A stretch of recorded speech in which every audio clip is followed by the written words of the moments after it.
everyone. I'm Anna Markland, Head of Innovation and Change here at the RSA. It's my very great pleasure to be opening up our season of events here at the RSA in 2025. Nice to see a packed out room and welcome to everyone joining us online as well. Our conversation here tonight feels integral to the very identity of the RSA.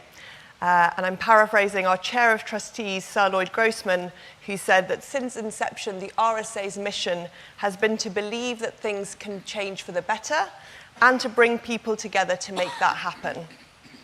For me, this perfectly brings together this year's RSA theme of connection with collective optimism, a topic I know we will be discussing in the course of this evening.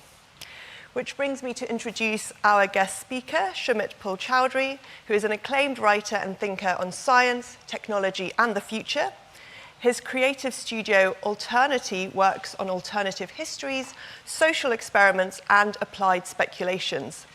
He is basically in the business of dreaming up what could, or possibly should, be ahead in the future for all of us as individuals, for the places we live, and for the planet we all share. He joins us this evening to share the thinking of his new book, The Bright Side, just my copy here. And it's a bracing manifesto for the power of optimism to help us make positive changes in our everyday lives and in response to the big collective challenges that face the world today. I've learned a lot through reading the book, and I'm looking forward to talking to Sumit about it after he's had the chance to introduce some of the key themes and stories to you in his opening talk. And just to say that you will have the chance to join the conversation too, so do get your questions for Sumit ready, and we'll take as many as possible from in the room and also online before we wrap up at 7 p.m. But for now, without further ado, please join me in welcoming Sumit Paul-Choudhury.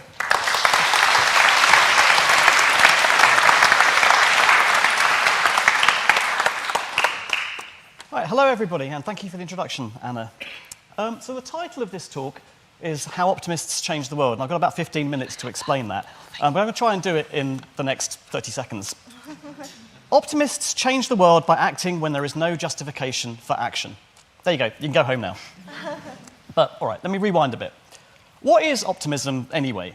So you might think that optimism consists of believing that things will work out for you personally, that your life is going to proceed smoothly, give or take the odd bump in the road. Or you might be the sort of person who thinks that optimism is about things generally working out for the best, that things happen for a reason, you might say.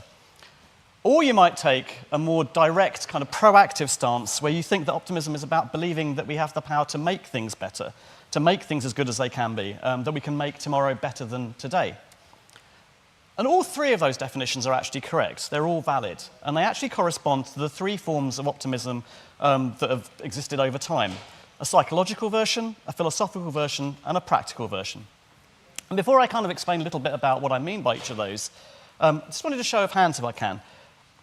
How many of you would say that you are optimistic about your own lives, about what the future holds for you personally? You stick your hand up if you think that the future looks bright for you. Okay, so that's most people in the room. I think that's probably about 80, maybe 90%. And that is basically, about 80% is the number that psychologists come up with when they ask, do population studies, and they say, how do you feel about the future? Is it going to be good for you? And most people do. The psychological version of optimism is the belief that you personally are going to lead a charmed life, that good things will come to you more often than you can reasonably expect on the basis of the statistics, and that bad things will happen to you less often. So that means that you think that nice things, you're going to get a good job, you're going to find a happy relationship, you're going to lead a healthy life. You overstate your chances of those happening compared to what the statistics say and compared to the experience of your peers. And on the other hand, you think that things like car accidents or cancer or losing a job, you think those things are not going to happen to you at the rate that the statistics say that they will.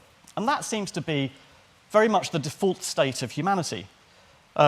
Like most psychological research, the studies on this are concentrated largely in the industrialized West and on groups within that. So students and nurses are always very popular for this sort of thing because they have the time on their hands. Well, not the nurses, the students too. But it does seem to be the case, as far as we can tell, that everybody everywhere has what psychologists would call unrealistically positive expectations. And actually, it's not just humanity, because animals can be optimistic as well. starting with animals that we think of as quite simple, like bumblebees, working our way through chickens, dogs, pigs, dolphins, up to monkeys. They all show judgment biases, which indicate that they are optimistic in their outlook on the world. And if you want to know how you tell that a chicken is optimistic, you should read the book. Or you can ask me afterwards, depending. But what that does kind of suggest, although it doesn't prove, is that this is something of some significance, that this outlook on life is evolutionarily adaptive. It's a positive, essentially.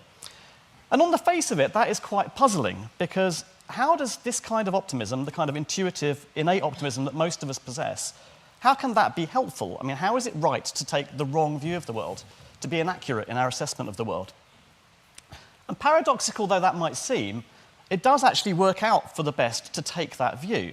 And people who score highly on the standardized tests that psychologists have devised to measure optimism do tend, on the whole, to be healthier, happier, and more successful than people who don't score highly on those tests, much less people who are outright pessimistic.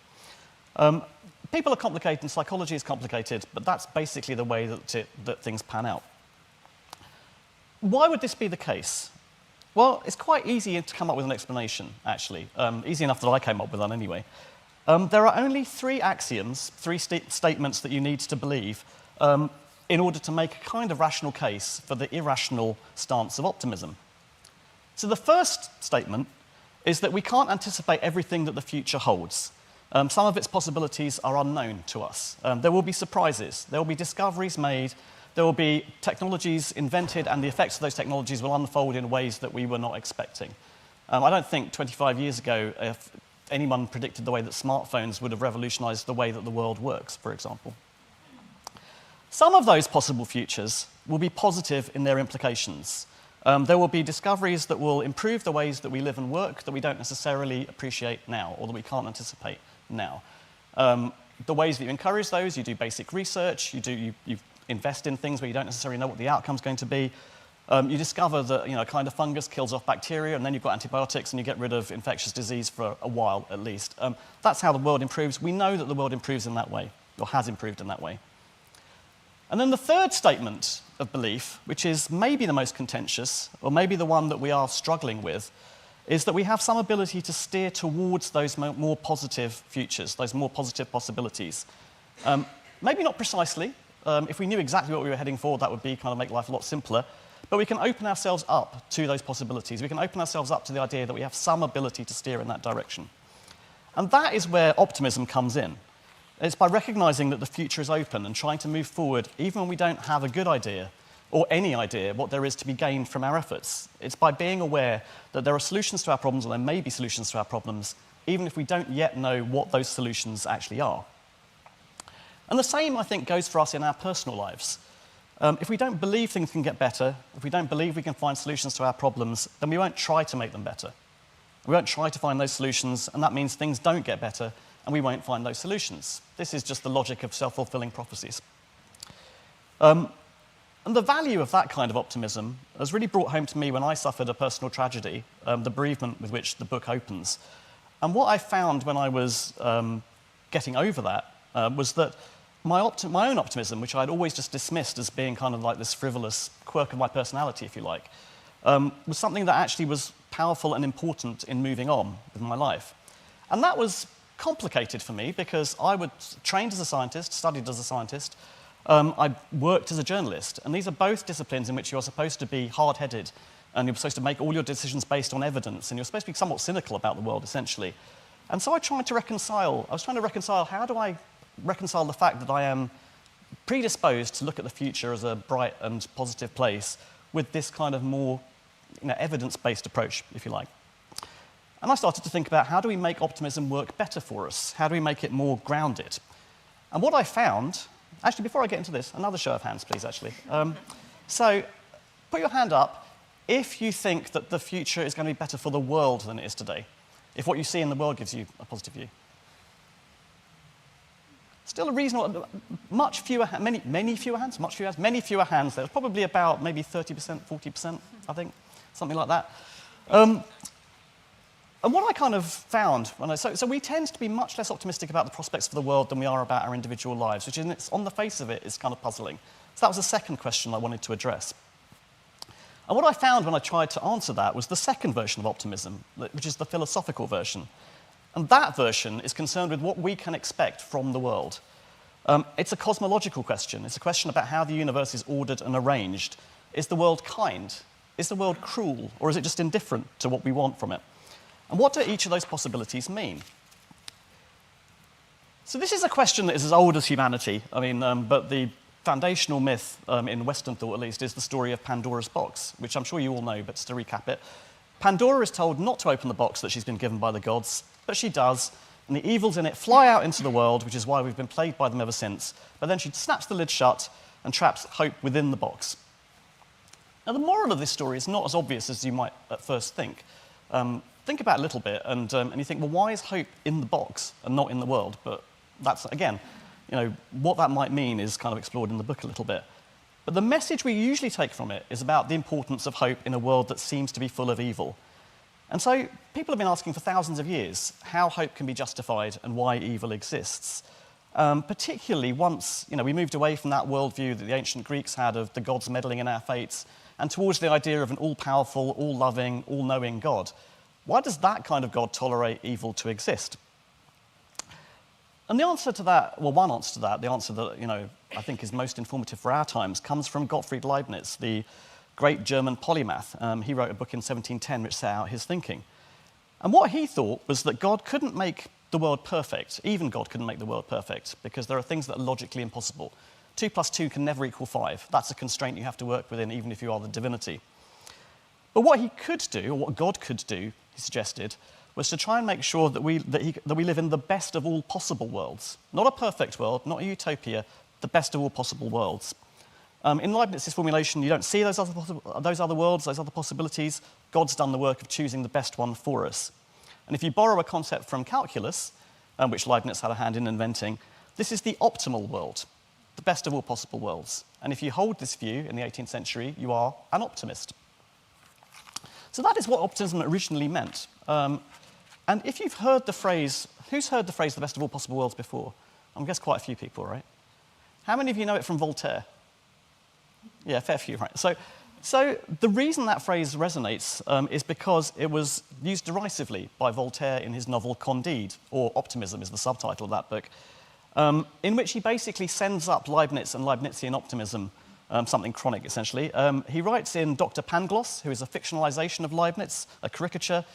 Pangloss is a delusional fool, basically, and he insists that all is for the best and the best of all possible worlds, even as he and his fellow protagonists are tormented by war, earthquake, destitution, mutilation, disease, and ultimately death. And so we've come to think of this form of optimism, Leibnizian optimism, as being blind faith or wishful thinking, and best left to the naive and the foolish, essentially. But I think that's a loss, because I think what Voltaire ignored, or maybe just didn't care about, and which applies remarkably well to the way we think about the world today, is the idea of possible worlds. It's the possible that's important. We don't think of the world as emanating from one single act of creation and then following kind of a preordained path like clockwork. We think of the world in terms of an evolving state, as something that moves from past to the present to the future, and something that we create and change every time we make a decision or we take an action. And the three axioms I spoke about earlier, the reason that they don't seem contentious is because that's how we think about the world. People haven't always thought about that world. People still don't think about that world in some times and places, but that's how we think about it. And that's reflected in the ubiquity of the what-if stories that we tell. We tell stories that are set in the multiverse. We tell stories about alternate timelines. We tell stories about what might have happened and what might yet happen. And that's not just in science fiction or in Marvel movies, as you might expect, but it's everywhere. It's in blockbuster films, it's in highbrow literature, it's in animated sitcoms, it's in video games. And as a fictional device, it's actually pretty tired at this point. I took my kids to a pantomime at the weekend, and the second half of that was dedicated exclusively to figuring out how Dick Whittington could choose the best possible timeline for him and his cat. And I thought at the point where you're expecting 10-year-olds to understand this, it's pretty much embedded in popular culture. So this might all sound a bit abstract or irrelevant, but actually we use possible worlds thinking, which is to say scenarios, counterfactuals, simulations, stories, just narratives, for all sorts of hard-headed things. We use them to forecast the weather and the climate and how we might react to it. We use it to keep banks safe, We use it to test military strategy. We use it to understand and devise responses to disasters, to pandemics, to crises. Billions of dollars, millions of lives, the trajectory of nations and of populations are determined more or less explicitly by possible worlds thinking. So my concern here is that we've become increasingly used to contemplating only a few kind of fairly conservative possibilities, a narrower set of more of the same. We think kind of, politics might go a little bit left or a little bit right. We think that the economy might go a bit up or a bit down. We might make some minor adjustments to the way that we live. And I think that matters, this kind of restriction of the worlds that we allow ourselves to imagine, matters because for optimism to be truly useful, we have to make it practical for life in the 21st century. And that's kind of my third version of optimism. How do we actually make our lives and societies better? So today, we're in the middle of environmental, social, and technological upheaval, and that means kind of rethinking the ideas we have about whether progress is possible, whether tomorrow really can be better than today. And we need that because, as I said, we are good at cultivating optimism about our own lives. We are not very good at cultivating optimism about where our societies are going or how our communities are doing. We're increasingly inclined to believe that we can't see what the future holds and we can't control what it brings. And there are indications that this kind of collective pessimism, this cultural pessimism, is deepening. You can see it in the gulf between what the data say about how the world is doing and how people feel about that. And I don't think this is really a question of right and wrong, which is how some people have positioned it. The data are right and people are wrong. The way that people feel is the way that people feel. The way that people interpret their situation is the way people interpret their situation.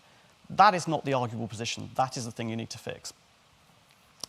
And that cultural pessimism is starting to kind of spread, and one of the things I find most concerning is that it's starting to spread to the people who should be most optimistic about the future, which is to say the young, the people who are going to have to live there. So what I've done in the book, in The Bright Side, is to explore the lessons that you can take from the psychological view of optimism and the philosophical view of optimism, and try to see how we might put them into practice. And to do that, I had to go far and wide. There aren't easy answers here. There are some simple exercises in the book for what you can do about your own personal optimism. There are some ideas about what you might do about the world. But this is not a simple problem. So I kind of went all over the place. I went from military history to theoretical physics. I went from earthquakes to financial crises, from animal husbandry to artificial intelligence. So I'm not trying to persuade you that everything will be fine and that everything is fine if you just adopt the right kind of attitude or you strike the right kind of pose. So what should we do instead? To reiterate what I said earlier, this is again about recognizing that there are always possibilities open to us, even if we can't see them right now from where we are. It's about trying to move forward when we don't have a good idea, or any idea for that matter, what there is to be gained from our efforts. And so, in closing, I wanted to take us back a decade to 2015, when the physicist David Deutsch was on this stage, and he was making the case for optimism in a panel discussion called Optimism, Knowledge and the Future of Enlightenment. Incidentally, Deutsch is a physicist. He's a leading proponent of the multiverse, which plays into his work on quantum computing. In some ways, I don't know if he would thank me for saying this, but in some ways he's kind of a 21st century Leibniz, although he actually gives Leibniz's theodicy quite a short shrift. But I was in the audience that day, and I just wanted to kind of read out some of the comments he made, because they were one of the prompts for the book I ended up writing eventually here at the RSA. So this is what he said. He said, "Conventional pessimism is correct to say that civilization has no guaranteed future, nor does our species," which is true if you think about it, because after all, every civilization and every species that has ever existed has become extinct, which includes our own relatives, the other human beings that used to walk the earth, and our ancestors. And in his telling, that's because they didn't know enough to stay alive. They didn't have germ theory, for example, so you have a devastating pandemic. You have the Black Death, which devastates European society from 1350 through to 1666. If they had, he said, we would have advanced so quickly that technology would be regulating trivialities like the planetary climate as automatically as it's now regulating the temperature in this room. And that would be a nice thing, wouldn't it? He went on to say, "The aspiration for technological solutions is now widely regarded as naive, a fantasy that ignores the inevitability of missteps and side effects, and that naivety is labelled optimism. But every transformation of physical systems that is not forbidden by laws of physics is achievable given the right knowledge, and hence the rational attitude to the future is what I call optimism. The principle of optimism, namely that all evils again, are caused by lack of knowledge." So I largely agree with this formulation, as you might expect someone who studied science to. I think there's a layer missing in this. Yes, increasing our knowledge is critical to progress, but knowledge by itself only goes so far. If we want to guide what we do with that knowledge, if we want to realise the positive possibilities, if we want to shape the future towards in the direction we want, we need also to exercise our imaginations. We need creativity. We need the willingness to visualise and then to try and realise the worlds that we want. So yeah, the ability to understand the world is constrained by knowledge, but the ability to remake the world is practically limited by our imaginations. And that, I think, is a faculty that has been steadily eroded to the detriment of our ability to shape our destiny. And that's why I'm kind of delighted to be here giving this talk at the RSA. I've been coming here for more than a quarter of a century now, and my belief in possibility has been honed in significant measure by what I've heard in this room a lot of the time. And that's why I think this is a perfect place to advance this conversation and why I'm here on this stage today, speaking to all of you, who I hope are an audience of people who believe in the power of ideas and imagination to reshape the world, to shape our future, or, if I dare say it, to an audience of optimists. Thank you.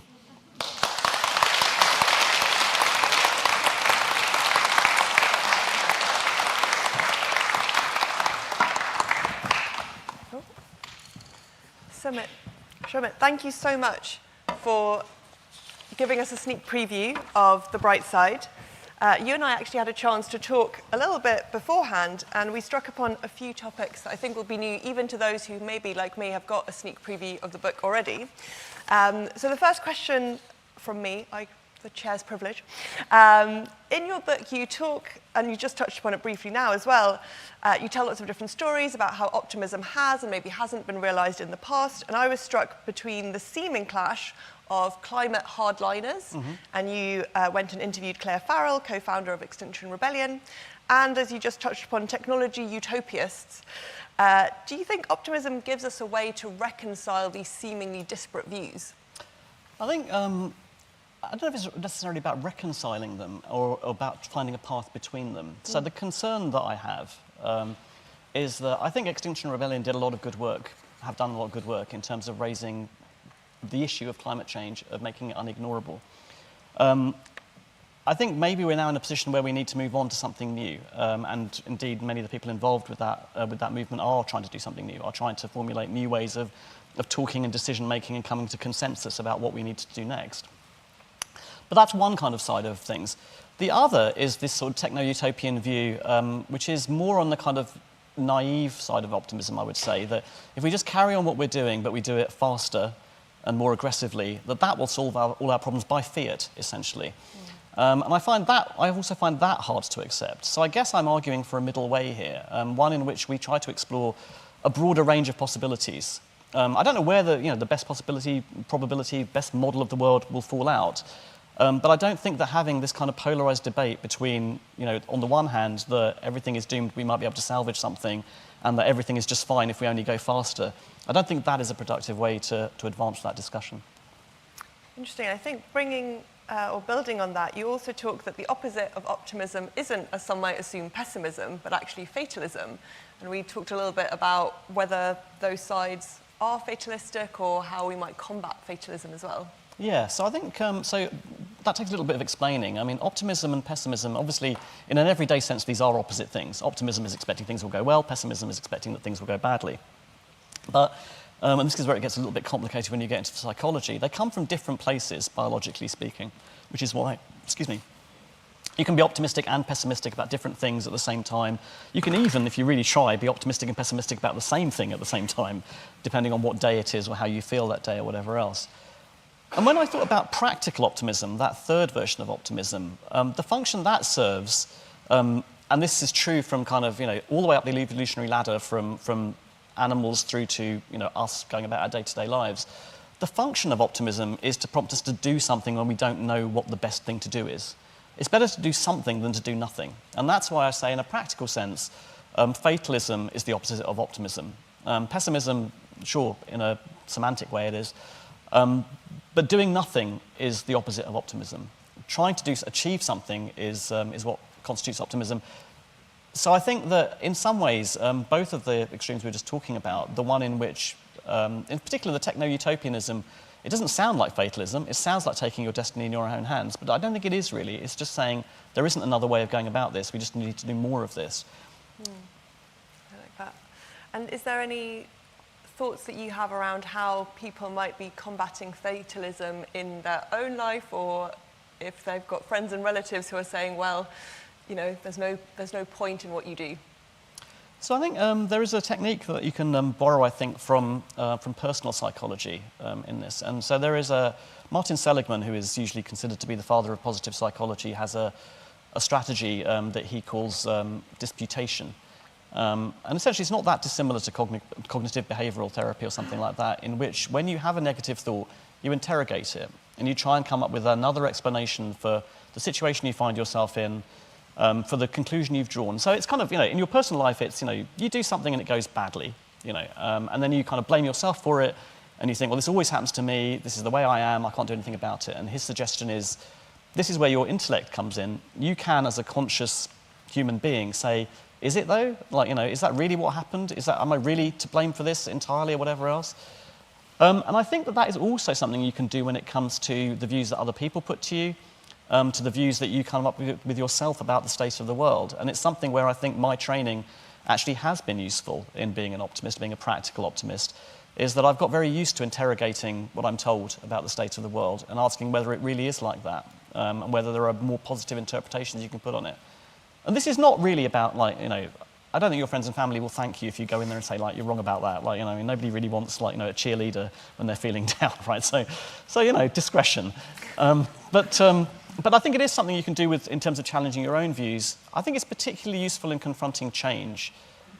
So when something comes along, there's very often, particularly when you reach, you know, a certain age, there is a desire to interpret any kind of change as negative immediately because it's not the status quo. I think it's very useful then to think about whether a change really is negative, whether it has precedent, what its outcomes might be. That's phenomenal. I wanted to tease the audience that you and I spoke a little bit about collective optimism and building on this idea of the best possible world. You know, my view of that might be very different to your view of that. And I think we were talking around, well, how do you reconcile that we might not have the same view of the best possible world? I mean, so I think this is where you need to think about new forms of deliberation and new forms of consensus building, because I think it's reasonably clear that the ones we have at the moment are not working very well, to put it mildly. We don't seem to be able to come to collective decisions about very much. And I think in the absence of those, I think what has happened is that, or at least what I would argue is happening, is that individual optimists, some of them people in positions of extreme power at this point, have taken their own version of what a bright future looks like, generally one that benefits them significantly, and they are forging ahead with those in the absence of any kind of collective or social response. I think that kind of means that we need to think again about how we're doing this. And I mentioned citizens' assemblies briefly. Citizens' assemblies are not, gosh, citizens' assemblies, that's a hard thing to say, isn't it?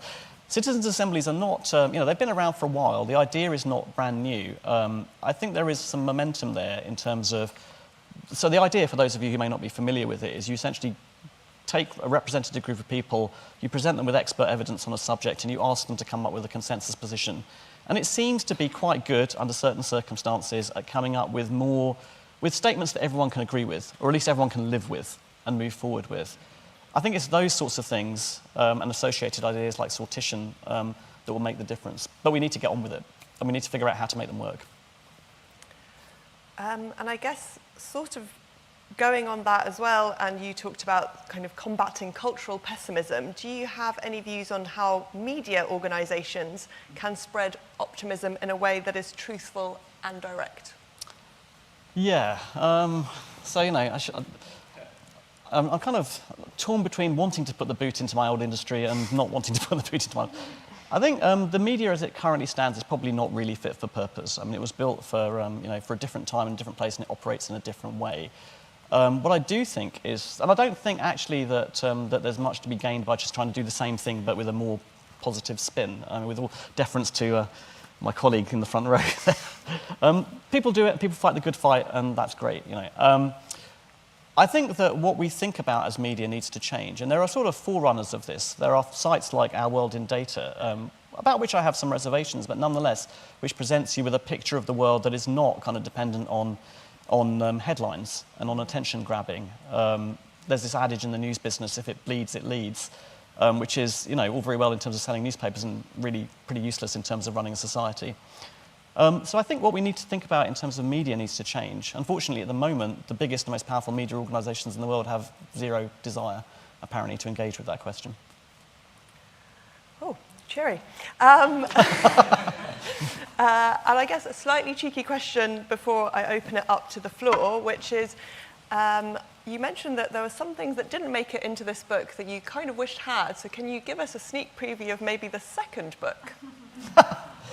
Yeah, well, actually, it's what we've just been talking about, actually. It is about the social innovation that is required. So I kind of talked at the end there about how knowledge in itself is not enough. Imagination and collective imagination is what we need to do something with that, because I think, for me personally, the experience of the past decade suggests that if you just let the technologists get on with it, you don't end up in such a great place. I think the social innovation is the piece that's missing.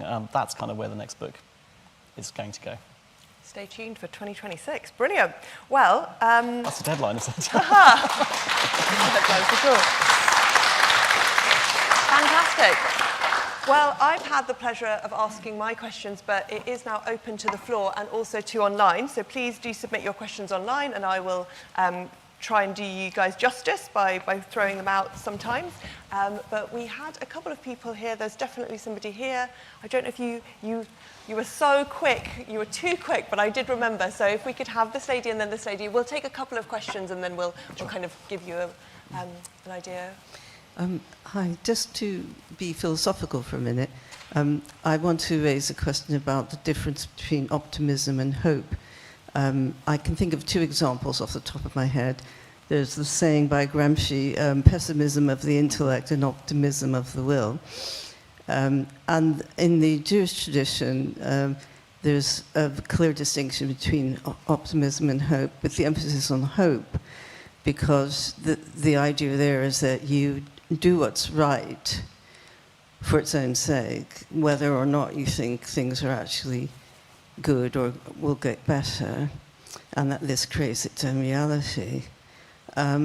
So I just want to throw that in. Brilliant, thank you. And then the lady just here. Sorry, in the green. Yeah. Yes, thank you. What came to my mind is risk aversion. And so there's risk aversion in the sense that, you know, we often want to preserve the status quo. I think that's one manifestation, but also in general terms that people prefer a more likely lower return to a less likely or more uncertain higher return, and how that sort of reconciles with an optimism or also an overconfidence bias. It seems a bit contradictory. I don't know if you've thought about that in any way and if you have a view. Brilliant, thank you. So maybe something around hope versus optimism versus overconfidence and risk aversion. So to deal with optimism and hope, the best way that I can answer that is to talk about why my book is about optimism and not about hope. Essentially, in everyday usage, we use these terms more or less interchangeably. I appreciate the distinction you're making. I mean, it is a real distinction, obviously. But we tend to use them interchangeably. And when you start to get into how people who've tried to define them more precisely go about it, into how there is a psychological definition of hope as well as a psychological definition of optimism. And it didn't strike me as being, but the psychological definition did not strike me as being particularly useful, and there isn't so much research. So that's the practical reason I wrote the book about optimism. The other reason is because hope essentially is, as I think you alluded to, is a religious concept, a spiritual concept. It's one of the Catholic Church's cardinal virtues. I'm probably misusing the terms of doctrine there, but nonetheless. It is something that arises from theology, essentially, as something that in this case, good Christians should cling to. Optimism, as I kind of explained with the Leibniz, with where this came from with Leibniz, is an attempt to come to a reasoned understanding of what the world has to offer. And so that's kind of why I went with optimism as the subject for my book, because I was trying to come to a reasoned explanation. There are other meanings for hope, there are other meanings for optimism. It's not clear-cut, but that's essentially why I made that distinction. Hope is a spiritual, belief-based concept. Optimism is an attempt to come up with a rational worldview.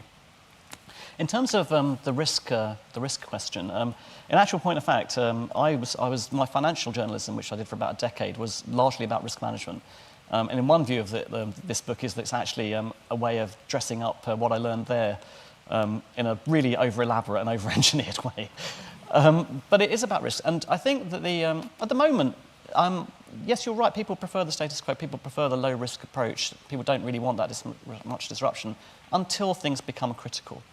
And I think that at the moment, there is a group of people who are actively embracing risk and are being very forthright about the need to have more risk in all areas, everything from housing development through to synthetic biology through to whatever else. And then there are people who are still trying to lead quiet lives and whatever else. I think there is a middle road. And I think the middle road, again, just to go back to the idea of social innovation, is the thing that I think is missing from the way that we're trying to pursue this at the moment is experimental rigor. There are ways of containing the risks associated with social innovation. There are ways of containing the risks associated with technological innovation. At the moment, we are not employing those techniques. It's clearest on technology. If you look at something like AI, at the very simplest level, we could just say we don't want runaway AI development. I mean, not actually in that camp, but you could just say that. But it's not something that even arises as a possibility. And I think that's what I mean about we are not allowing ourselves to explore all the possibilities that there are. I'm going to throw in a question online just to remind you people online that you can submit them. Have you used optimism recently to overcome a challenge? Can you give us an example? I wrote a book. I mean, quite seriously, every book, in fact, and actually the title of the book tells this is not a story that makes me look good, but what the hell. So every book is an exercise in optimism because at the beginning of this process, there is nothing but an idea in somebody's head. And in order for that to work, you have to believe that you can turn that idea into, in my case, 89,000 odd words, and persuade other people that you can do that, and they have to put their weight behind it and all the rest of it. That was one long exercise in optimism. And the reason I say it illustrates the downsides is because at the beginning of this, like people who are inclined to be optimistic, I went at it too hard. I thought I was going to get it all over and done with in 6 months. Didn't work out that way, you'll be unsurprised to hear. So optimism has its downsides, optimism has its upsides, but the upside is I got a book out of it in the end. We all got a book out of it. Some questions. I think there's a gentleman there at the back, a gentleman here, and a gentleman there. So we'll get 3 questions. Thank you. I'm an actor and technology scientist, and with AI, it is what I'm looking at now with my group of technology scientists is it's a collective augmentation of human intelligence. And as we've seen today, if only 10 to 30% of us put our hands up for being optimistic, what does that mean? It means the 70% that feed that AI is pessimistic, and pessimism feeds inertia and it clouds the vision. So I think the more we work on the human side of being optimistic to change the world, the AI will also help because it's a collective augmentation of human intelligence. And I've seen that doing the test recently, that the more I feed the AI to be more optimistic, the more it helps us. So yeah, what do you think about this year, HI? Brilliant, thank you. And then there's a gentleman here at the very front. Thank you.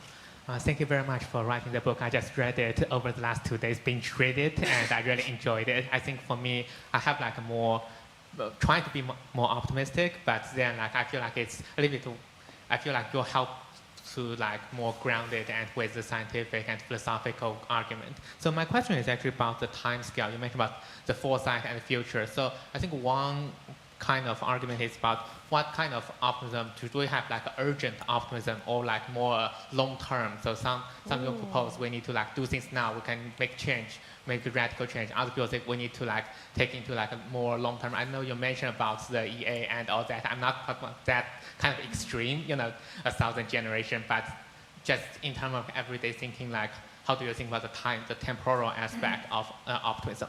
Thank you. Brilliant, thank you. And just the gentleman in the middle. Good evening. Question for you. Have you read Matt Ridley's book, The Rational Optimist?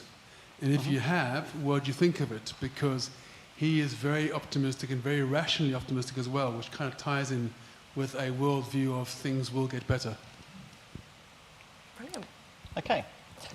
So, to deal with the AI, I'll try and bundle. Actually, no, there's slightly separate questions. So AI at this point, generative AI is a distorting mirror at this point. So So I accept the point that, you know, if you feed it optimistic material, it will feed back optimistic material. I think that's probably largely true. At least that's the dominant strand of AI at the moment. I think what I would say about that, I guess, is that the best way to do that is probably not to tell people it's going to take their jobs and wipe out humanity. I mean, you know, and again, we're back to possibilities. These possibilities exist in fiction. Fiction is full of robot butlers and helpful servants and, you know, and fun companions and all the rest of it. The point has been made several times by various people that the version of AI we have at the moment is closest to the robots and computers in Douglas Adams' novels, in The Hitchhiker's Guide to the Galaxy. Robots that have personality, that do ridiculous things, that hallucinate. That is very much where we're at. And I think that we don't recognise that. We're talking about Terminator as a bit of a failure, really, in terms of communicating what AI could and should be. To the point about the temporal dimension of this, there's sort of two parts to the answer, I guess. One is that there's a personal decision to make. Some of us find it easier to think about like what we're going to do in the next couple of weeks or the next few months to make our neighbourhood better.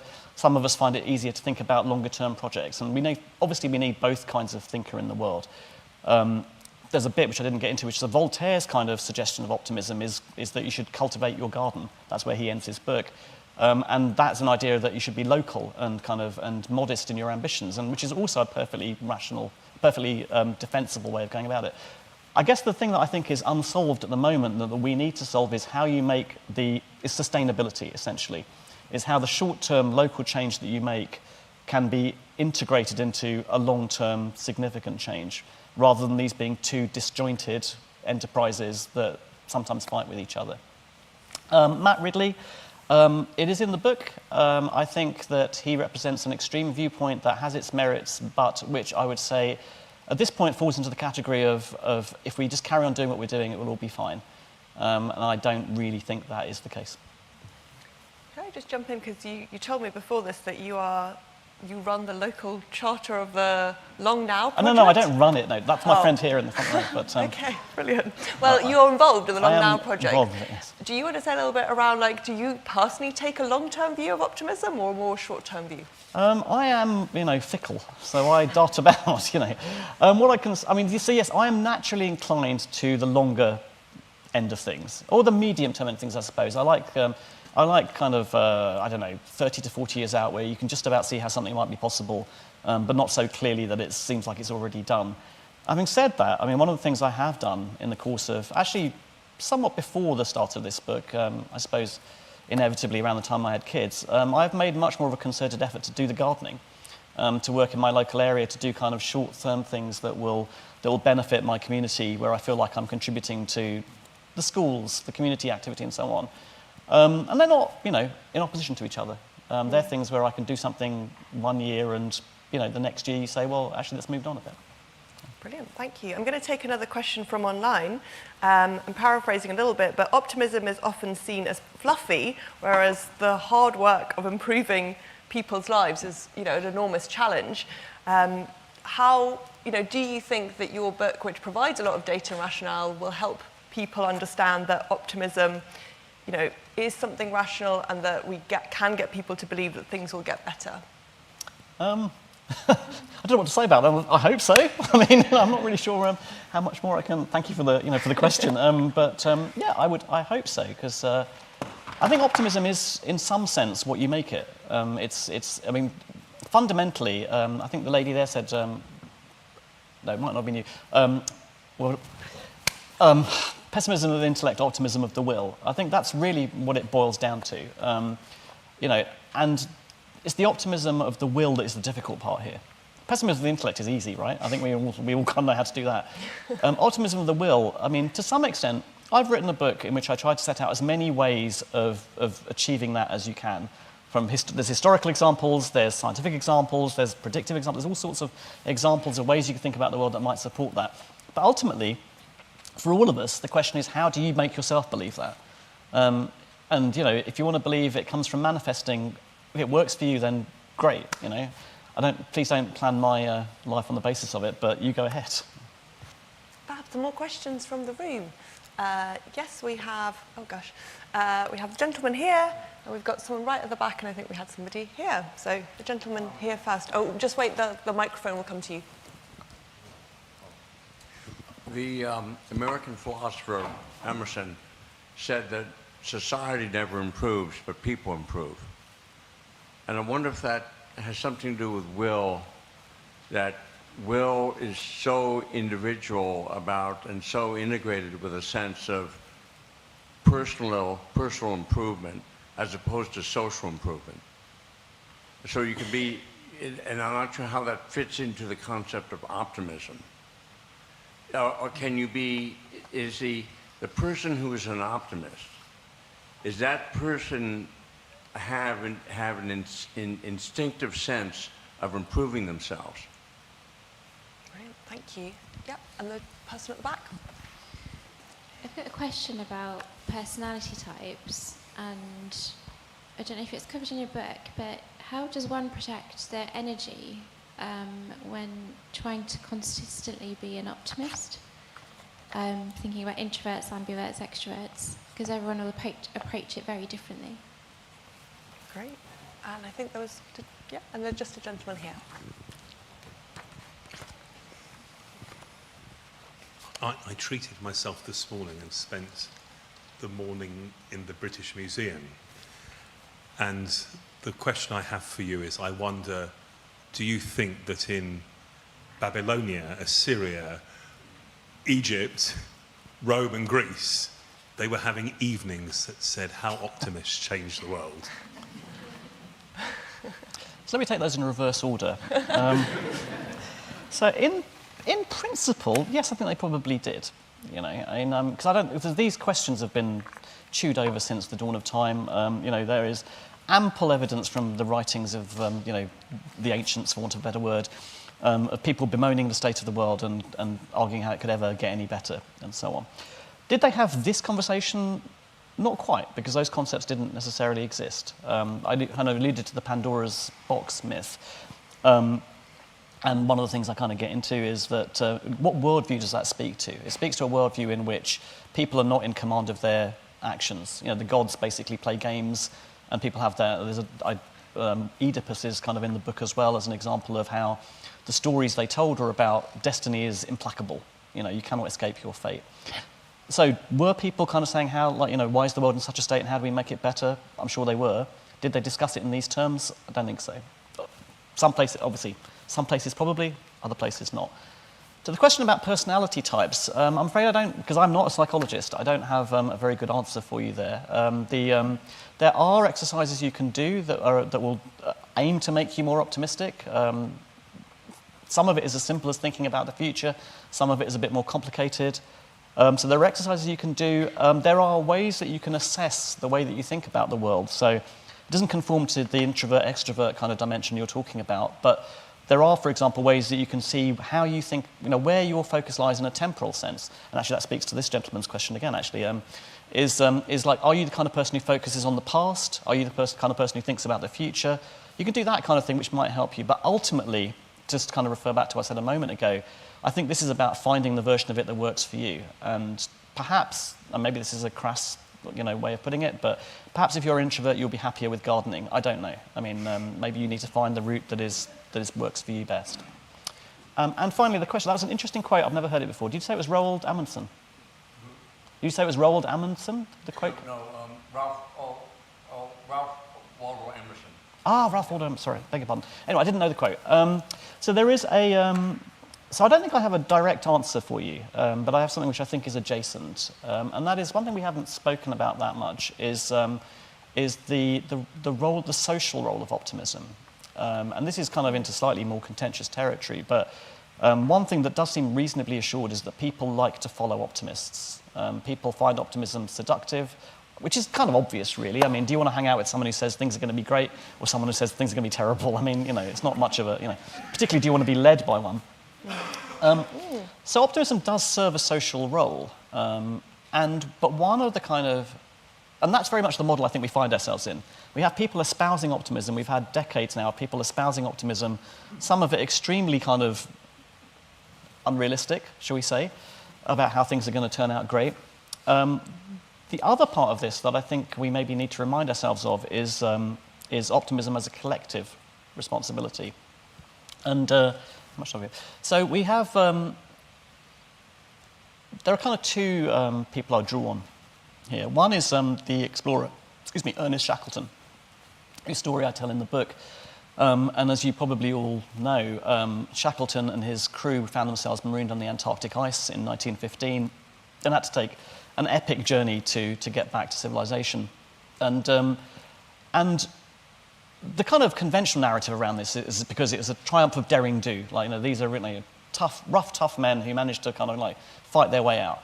And actually, that's probably not really what happened, because optimism, the primary criterion that Shackleton used in selecting his crew, he said, was optimism. He said, optimism is true moral courage. And what he meant by that was echoed many years later by the philosopher Karl Popper, who talks about optimism as a collective duty. He says that optimism, the future is open, and we need to recognize that, but we also need to recognize we need to be collectively optimistic. And what I think both of them were getting at here is, actually, just to go back to Shackleton, if Shackleton had been talking about individual optimism, that would have probably, when times got tough, devolved, as many other expeditions did, into every man for himself. You know, I am going to make it out of this. You know, I will steal the food, I will depose my leader, I will strike out on my own. And we know what happened to those expeditions. They all died. You know, individual optimism doesn't work in that sort of situation. What Popper was talking about, in a much more, less life and death kind of way, was that if you think about something like climate change, I by myself, none of us here in this room by ourselves can solve climate change, you know, and our efforts to do so by kind of cutting down our carbon footprint or whatever are kind of, you know, sometimes you feel like you're doing your bit, sometimes you feel like you're achieving nothing. And we know that we can't individually solve this problem, you know. What we need to do is we need to expect that our efforts will eventually yield benefit, that those, you know, this is again doing the right thing because you feel it's the right thing and you feel it will eventually yield benefit even if you don't see how. But you also need to believe that everybody else is doing that too. You have to also believe that other people are being optimistic and that you are all collectively striving towards these possibilities we can't quite see, towards this future we can't quite realize. So we need that kind of, and that's where moral courage comes in. There is some bravery involved in this. There's some bravery involved in saying I'm optimistic about the world and I'm going to extend that bravery to believing that other people will be optimistic about it too. Well, on that note, standing looking out over 2025 and beyond, what is one thing that you are optimistic about? So for me, I'm going to start with a negative, which is that because I think we have got to the point. The lady here asked about risk tolerance. I think we have reached the point at which people will be willing to drop resistance to changes to the status quo. I think we're seeing that. I mean, for someone of my political persuasion, we're not seeing it in a way that I approve of or enjoy or think will ultimately end up in benefit. But nonetheless, we are seeing people willing to cast aside what has passed as the norm for decades now and embrace new things. And when I kind of look at what's going on at places like this, things like citizens' assemblies are being tried. We are trying things like the 4-day week. We are trying things like universal basic income. We're trying things like sortition. We're willing to experiment with these things. I think it's promising that they are not obviously from any political persuasion. Many of these ideas sit somewhere outside established political traditions. The willingness to kind of experiment with those, to try them out sincerely and with seriousness of purpose, that's kind of what I look forward to this year. Brilliant, thank you. And I'm very sorry to the people that had your hands up. We are going to have to draw on that note to a close. So for everyone watching online, thank you again. It's been great having you with us. Thank you for your questions and comments. If you're hungry for more, you'll find links online to buy the excellent and highly recommended The Bright Side. We've got a personal review already in the audience. For those of you in the room, you'll be able to get your copy signed by the author himself outside in the foyer. So do stick around for that. And then head on downstairs to the ground floor if you fancy continuing the conversation over a drink in the RSA's fabulous new bar, Muse. If you've enjoyed today's events, I hope that you might consider also making a donation to help the RSA continue to share world-changing ideas with everyone, everywhere for free. Again, you'll find links on screen and in the chat. And I think there's somewhere you can tap downstairs. And obviously, finally, a huge thank you to Sumit for what's been an absolutely brilliant conversation. Thank you, and thank you to you.